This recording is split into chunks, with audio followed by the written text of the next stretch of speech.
इसी ब्लॉक से जो है पूरे बिहार में हल्ला हो जाएगा कि कोई तो उसको 3 महीने के अंदर में उससे एफआईआर करके पैसा लीजिए। जी चाहते हैं बीडीसी का जो 2026 का चुनाव है, इसको लेकर आप क्या कहना चाहते हैं? आज किसान खुशहाल है, हर लोग अपना गन्ना की बो रहा है, गिरा रहा है। अमीरों और नेता के बेटा जो है विदेश पढ़ता है लोग। पिछला बीडीसी का चुनाव आप महज 5 वोटों से हार गए। अब जो जिंदगी बचा है कोई गरीब के लिए कुछ किया जाए, क्योंकि इंदिरा आवास सिर्फ सरकार मुफ्त में देती है घर बनवाने के लिए। देख सकते हैं कि ना ही इनके पास ताज है ना ही तख्त है, लेकिन बोलने की ताकत है इनके पास। ओवैसी से पढ़ा लिखा एथलीट थोड़ी है, लालू यादव का बेटा थोड़ी है।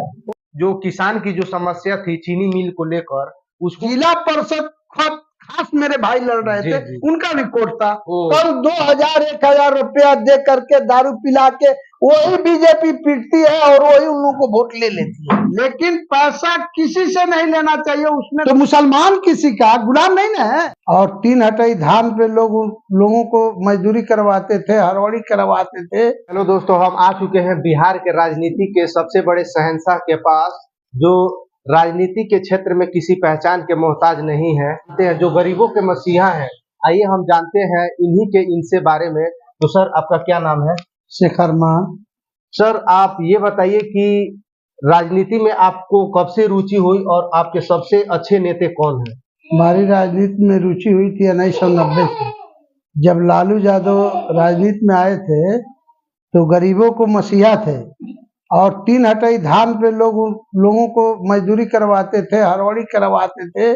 और लालू यादव जब आए तो गरीबों को आज़ादी मिली और बोलने की आज़ादी, हर जगह अपने कुर्सी पर बैठने की आज़ादी गरीबों को मिली।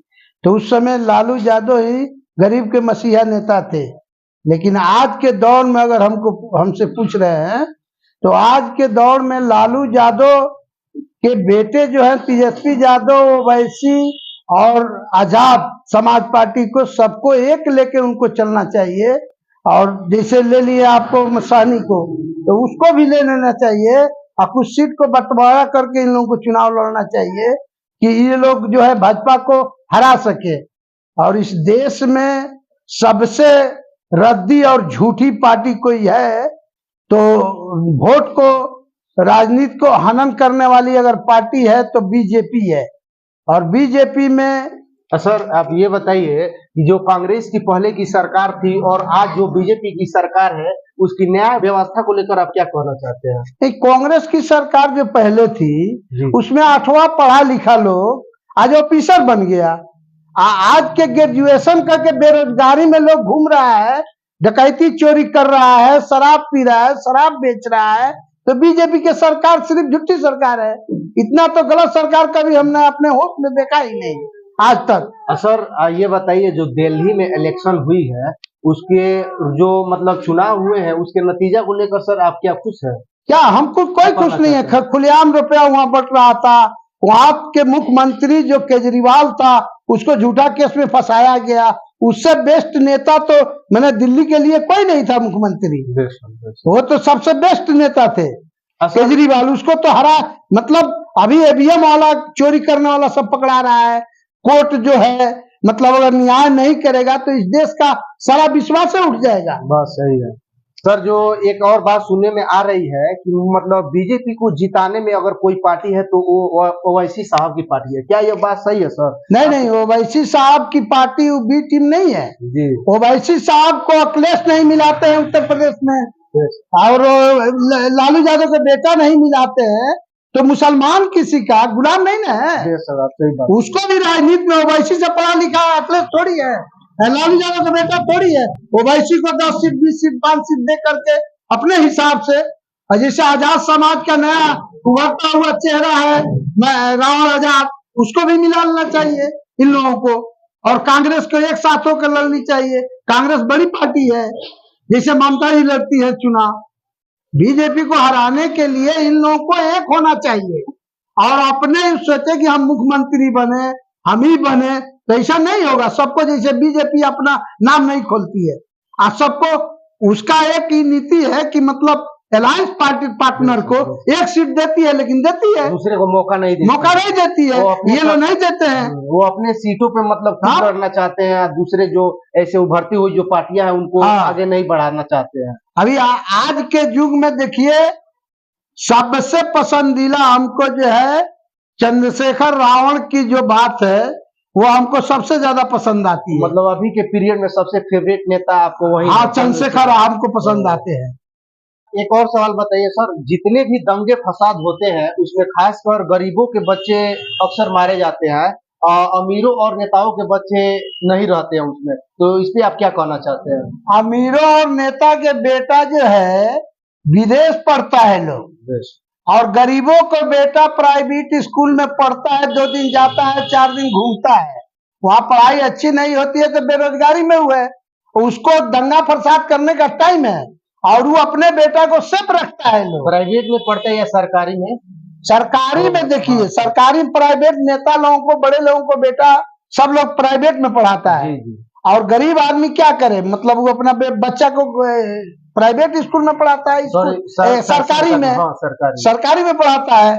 और उसमें है क्या, कोई गांव के मुख्य आदमी भोग दिया कि वहां कब्रिस्तान में लफड़ा हो रहा है, वहां मंदिर पे लफड़ा हो रहा है, तो वो लोग आगे चल जाता है, गरीब के बच्चा लोग। इसलिए उन लोगों के साथ शोषण की जाती है और कल 2000-1000 रुपया दे करके दारू पिला के वही बीजेपी पीटती है और वही उन लोगों को वोट ले लेती है। सर एक मतलब और मुद्दा आता है कि गांव पंचायत के लोग में जो इंदिरा आवास की समस्या को लेकर लोगों को बहुत सी शिकायतें हैं। सर एक क्वेश्चन और है कि जो ये गांव समाज में जो पंचायत में या अदर्स कहीं भी होती है, जो इंदिरा आवास लोगों को मिलती है, गरीब लोगों को, उसमें से बहुत सारे लोगों का शिकायत ये है कि हमारी तो इंदिरा आवास मिलती है लेकिन उसमें से 25,000-20,000 लोग खा जाते हैं। इस पे आप क्या कहना चाहते हैं? उसमें मेन भूमिका वीडियो जनप्रतिनिधि का है। जी जी, हम भी बीडीसी रहे हैं। मेरे रीजन में भी मेरे पंचायत में वसूली करता था लोग, तो हम पे को पैसा नहीं लिया और उस पर गाइडेंस रखते थे। हम अपने 1 से 8 वार्ड तक गाइडेंस रखते थे। पैसा की जहां तक बात है, जिसको फूस है, झोपड़ी है, विधवा है, उसे तो पात्र पैसा नहीं लेना चाहिए, लेकिन पैसा किसी से नहीं लेना चाहिए। उसमें कुछ नाजायज करता है लोग, जैसे किसी का पक्का मकान कुछ बना हुआ है, कुछ ही है तो लेता है, लेकिन ये गलत बात है, क्योंकि इंदिरा आवास सिर्फ सरकार मुफ्त में देती है घर बनवाने के लिए। तो उसमें जो इंदिरा आवास सहायक है, बीडीओ है, मुखिया है, बीडीसी है, वो लोगों को गाइड करना चाहिए कि इसमें मतलब पैसा मत लीजिए।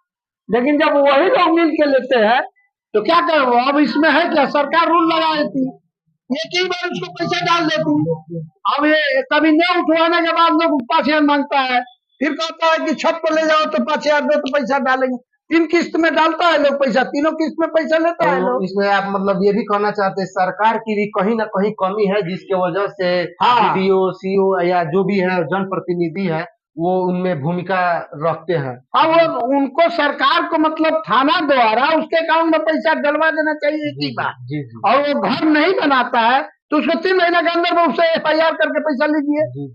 ये मतलब उसमें थाना इन्वॉल्व रहता तो ये काम नहीं होता। अब सहायक अभी 1 किस्त डालेंगे तो पैसा लेंगे, फिर दूसरा किस्त में लेंगे, फिर तीसरा किस्त में लेंगे। उसमें वार्ड सदस्य, मुखिया और सहायक बीडीओ सब लोग मिला रहता है। सर आप ये बताइए कि इतनी राजनीति में तगड़ी पकड़ होने के बावजूद आपसे कहाँ चूक हो गई कि आप महज पिछला बीडीसी का चुनाव आप महज 5 वोटों से हार गए? क्या नहीं, 5 वोट से नहीं, 3 वोट से हार गए। 3 वोट से? ओ सॉरी। उसमें क्या हुआ कि उसमें कुछ हमारी गलती भी थी, जनता की गलती नहीं थी। पिछले हमारा चुनाव में जो है 480 वोट दिया तो हम बीडीसी हो गए। अभी हमको 432 वोट दिया, 732 वोट लोग दिया, और हिंदू तबका के समाज के लोग हमको अच्छा वोट किया। उसमें तो खैर सब लोग को लड़ना चाहिए, लड़े, लेकिन हम चुनाव हारे नहीं, वो हमारी गलती थी। चूंकि एक पंचायत में 2 चुनाव चिन्ह नहीं होता है। मेरा चुनाव चिन्ह चूंकि फराक था और जो जीता चुनाव उसका चुनाव चिन्ह कोट था, और जिला परिषद खास मेरे भाई लड़ रहे थे, उनका भी कोट था। हमने कंप्लेन नहीं किया कि एक पंचायत में 2 चुनाव चिन्ह नहीं होना चाहिए, वो चूक हमसे हो गई जनता ने हमको आशीर्वाद दिया, वोट दिया, उस जनता की कहीं दोष नहीं है, लेकिन वो गलती हमारे भाई जो चुनाव लड़े उनको कोर्ट छाप आ गया, उसका भी आ गया, उसी में कन्विंस होकर हम लोगों का खुद वोट विपक्षी को पड़ गया, विपक्षी को पड़ गया, इसीलिए हम वहाँ 3 वोट से चुनाव हार लोगों गए। को कोर्ट और फ्रॉक में फर्क नहीं पड़ा क्योंकि हाँ। वो दोनों एक ही तरफ से दिख रहा नहीं, होगा। दोनों एक ही तरफ नहीं, जिला परिषद को कोर्ट मिल गया और बीडीसी को कोर्ट मिल गया। बस आपका जो वोट मिलना चाहिए था वो मतलब दूसरे को हाँ, मिल गया। उसमें चला गया। जो मेरे भाई को वोट मिलने वाला था वो मिल गया, बीडीसी जो जीता उसको भी कोर्ट था, उसी पे दे दिया। तो इसी वजह से आप मतलब आप पहली मशीन उसकी थी, उसी पे जाते थे लोग, दाब देते थे, और वो उधर कोर्ट उसका लास्ट में था जिला परिषद का। अब हमारी इतना मैंने समझ आने के बाद भी हमको चुनाव आयोग को उस समय कंप्लेन कर देना चाहिए कि एक पंचायत में चुनाव चिन्ह एक ही होना चाहिए, दो हो गया डबल।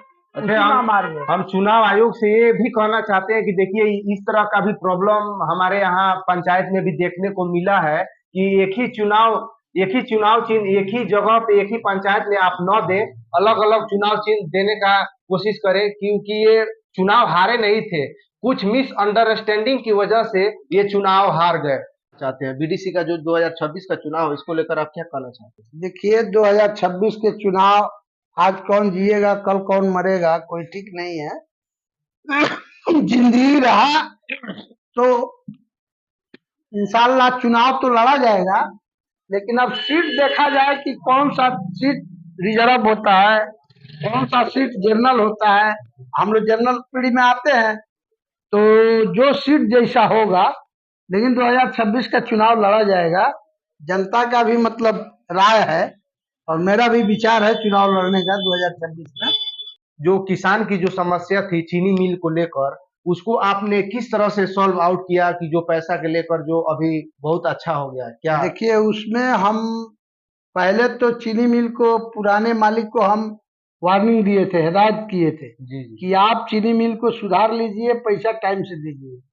वह मालिक बार बार धरना प्रदर्शन करने के बाद सुधरा नहीं, लेकिन तब क्या हुआ कि किसानों से गांव गांव मिल के हम राय किए, उसके लिए जो है किसान कारफू लगवाए, ट्रेन रोकी गई, बहुत कुछ हुआ, 84 दिन धरना हुआ, और उसमें हमारे ऊपर 1,25,00,000 के हमारे ऊपर विपिन सिंह, विक्रम चौधरी, सब लोगों पर डायमंड सूट का केस भी हुआ।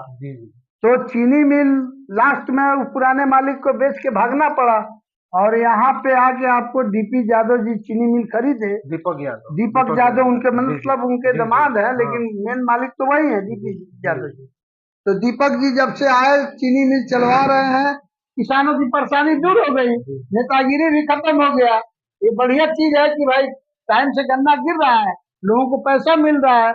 उसमें पुरानी चीनी मिल में बहुत बड़ा आंदोलन हम लोग किए, और किसानों से गांव गांव मिल के तब वो चीनी मिल मालिक यहाँ से बेच के भागा, और अच्छे मालिक को चीनी मिल गया। तो आज किसान खुशहाल है, हर लोग अपना गन्ना की बो रहा है, गिरा रहा है। देख सकते हैं कि ना ही इनके पास ताज है ना ही तख्त है, लेकिन बोलने की ताकत है इनके पास। ये लोगों को बढ़ चढ़ के मदद करते हैं, जो कदम कोई नहीं उठाता है वो कदम ये उठाते हैं और वो पूरा करके देते हैं। तो इसीलिए ये गांव के पूरा मसीहा है, ये पूरा पंचायत है, इनसे ज्यादा बोलतू नेता और इनसे अच्छा उम्मीदवार कोई हो ही नहीं सकता है। बहुत ही लोगों को चढ़ बढ़ के मदद करते हैं, जो भी समस्याएं होती है कोशिश करते हैं कि उसको सॉल्व आउट किया जाए, वो सारी परेशानियों को दूर करते हैं। 2026 में जो बीडीसी का चुनाव होने वाला है सर, तो उसमें आपका कोई प्लानिंग है जिससे लोगों को आपको लगे कि हाँ कि ये हमारे लिए तो इतना काम करते हैं, आपको लोगों की अगली पकड़ क्या है? देखिए अगली बीडीसी का अगर चुनाव हो रहा है पंचायत समिति का, तो उसमें जो है जनरल अगर प्रमुख होगा तो इंशाल्लाह मैं चुनाव, हमारी जनता अगर जिताएगी हमारी वार्ड से, तो इंशाल्लाह हम उसमें ब्लॉक प्रमुख के दवादार में चुनाव लड़ेंगे। और जनरल सीट हो जाएगी तो इंशाल्लाह कामयाबी होगी, प्रमुख बनेंगे। तो ब्लॉक को हम खुद कैसे चलता है, एक बार अगर प्रमुख हम हो जाएंगे तो कैसे बिहार का ब्लॉक चलाया जाए और चलता है, इसी ब्लॉक से जो है पूरे बिहार में हल्ला हो जाएगा कि कोई ब्लॉक प्रमुख है, जो ब्लॉक प्रमुख के वहाँ ब्लॉक में एक पैसे किसी गरीब को घूस नहीं लिया जाता है। और इंशाल्लाह हमको अल्लाह कुछ खाने कमाने कभी नहीं दिया है।